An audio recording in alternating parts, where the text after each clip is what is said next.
Fala aí, pessoal da Aurei Produções. Uma ótima semana aqui que se inicia para todos nós. E hoje o conteúdo vai ser muito interessante. Peço que vocês prestem atenção, porque vamos falar de Candomblé, vamos falar sobre o Ar e sobre Xangô dentro desse mesmo vídeo. Mas para isso, peço que você dê seu like, compartilhe, se inscreva aqui na Aurei Produções. Também torne-se membro para adquirir os conteúdos que lá tem, que é muito interessante, sobre ebócios, limpezas e aquele culto livre que você vai fazer para você mesmo no momento que você precisar. Então, torne-se membro da Aure Produções e também Aure Produções, @Aure Produções no Instagram e @Aure Produções no TikTok. Aí a Cristina vai fazer um trabalho paralelo, então ela vai se dedicar um pouquinho mais, né, num outro canal chamado Mulher Pimenta. Então vai lá, quem quiser ver ela, vai lá dar aquela curtida lá nos vídeos, que ela vai ser bem extrovertida, interessante, né? Afinal de contas, nós também temos o nosso dia a dia fora da religiosidade. Então, vai lá no YouTube, Mulher Pimenta, e curte, se inscreve, dá aquela moral lá para ela também. E eu vou estar por trás produzindo o programa, né? Mas, enfim, sem demoras, vamos ao que interessa. Euá e Xangô. Vamos falar sobre esses dois orixás, que é muito importante. E o candomblé tem as suas nuances, né? E a mitologia, ela te ensina um pouco a entender o que acontece, né, com aqueles tabus e regras, né, hierarquias que cada filho desse orixá tem, e às vezes não é compreendido e nem se sabe o porquê não pode entrar no cemitério, ou porquê não pode Xangô, o filho de Xangô não pode com o defunto. E então o conteúdo de hoje é para isso, mas para isso fica até o final, dê seu like e compartilha com a geral, né? Então o que acontece? Numa manhã coberta de neblina, sem suspeitar onde se encontrava, Xangô dançava seu alujar com alegria ao som de um tambor. E ele dançava alegremente, meio à névoa, quando apareceu uma figura bem feminina, né? E pergunta para ele: o que você está fazendo aqui? Uma manhã bem branca, uma manhã bem branda, sabe? Por que dança? E ele tocava naquele lugar, né? Por que dança e tocas nesse lugar? Xangô, sempre petulante, respondeu-lhe que fazia o que queria. Xangô lhe disse: eu faço o que eu bem quero. Aí eu, olha assim. E onde bem lhe conviesse, a mulher escutou, né? E respondeu-lhe que ali não era lugar dele, que ali quem governava era ela. E desapareceu nos olhos de Xangô.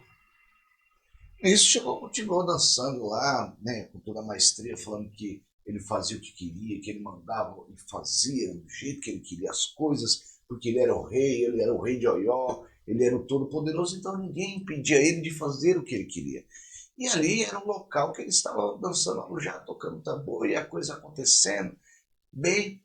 E aí, de repente, ela lança sobre Xangô os eflúvios. O que é eflúvios? A névoa dissipou-se, deixando ver as sepulturas. Xangô era poderoso e alegre, mas temia a morte. Então, naquela névoa, ele começa a ver os mortos, ele começa a ver os eguns, ele começa a ver as sepulturas abertas, e ele começa a se sentir aterrorizado. Afinal de contas, ele tem medo da morte. Afinal de contas, ele tem impacto ao ver cadáveres, ele tem impacto ao ver a sepultura. E aí ele sai correndo daquele lugar. Mas aquela névoa toda, aquela fumaça branca, ele não conseguia meio que se sair daquele local, né? E aí, com muita luta, ele consegue se desbravar no meio daquela névoa, e aquela visão do cemitério, dos corpos, dos defuntos, da sepultura, dos eguns, dos essás, sobe da vista dele. Aí mais tarde ele fica muito encabulado, né? E vai fazer uma consulta com o Urumilá, né? E o velho lhe diz: aquela mulher era eu, a dona do cemitério. Xangô estava dançando na casa dos mortos. Desde então, Xangô, que se sentia pavor da morte, nunca mais ele entrou em cemitério, nunca mais ele adentrou no mundo dos mortos. Nem ele, e nem seus seguidores, e seus discípulos, e seus filhos, que é um tabu. para o filho de Xangô, o cemitério, né, o defunto, né, a morte, o corpo gelado, é um tabu. E aí Xangô foi lançado, não deveria, pois ela é também parte integrante, dona daquela névoa que tem.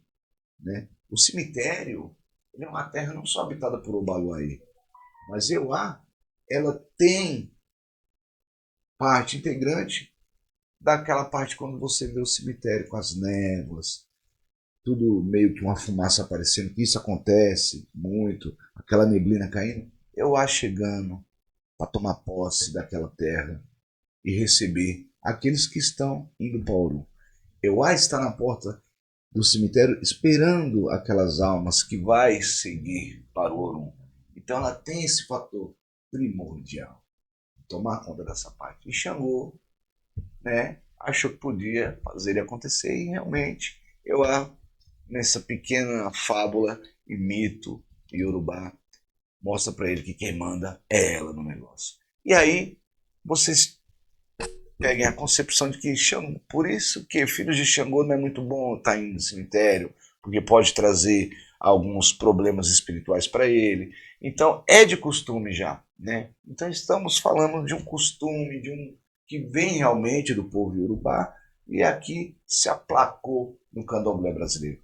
E essa é uma parte que as pessoas às vezes não entendem, não sabem porque não pode entrar no cemitério, porque mas não tem nada a ver com briga com o Omolu, não tem guerra com o Omolu. Tem essa parte da passagem da história que Xangô foi bagunçar a casa de Euá. E aí ela não gostou.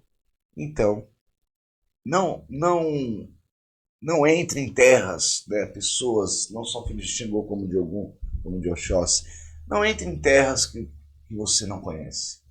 Não se aprofunde em lugares que você não sabe.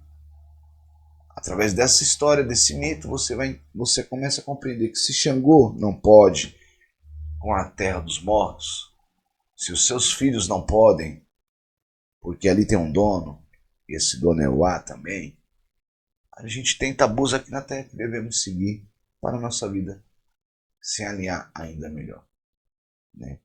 E é com esse pequeno ensinamento que eu deixo para vocês hoje refletirem e terem noção do que é entrar no mundo dos mortos, aquela terra do cemitério.